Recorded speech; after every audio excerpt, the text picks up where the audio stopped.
Magandang gabi po sa inyong lahat at ngayon tutuklasin natin kung alin nga ba sa kanila magiging top 1. Bali, narito po ay 7 na bato-omong bulik na iba't ibang klase at isinama na rin po natin ang kulay itim na bato-omo.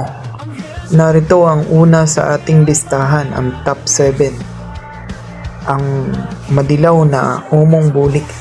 At kung kayo naman ay nagtatangan ng kulay dilaw na bato-omong bulik, ito'y nagtataglay kapag kayo ay may kalaban. Nagtataglay ito ng malakas na liwanag na siyang gabay nito. At maaari kayong sukuan ng kalaban at kaya nyo itong malinlang sa pamamagitan ng bato-omong bulik na dilaw. Kung sa kabuhayan naman po ito ninyo gagamitin, ito'y napakaganda kapag ang inyong mga paninda ay mga pang-ulam o anumang mga pagkain.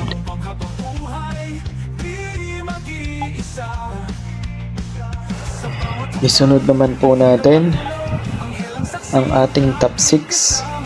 Narito po ang bato-omong green.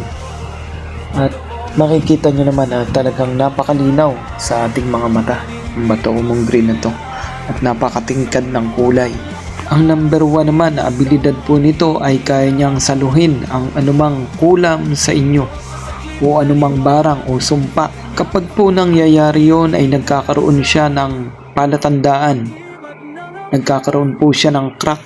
At dun po sa pangyayaring yon ay nalalaman nyo na talagang kayo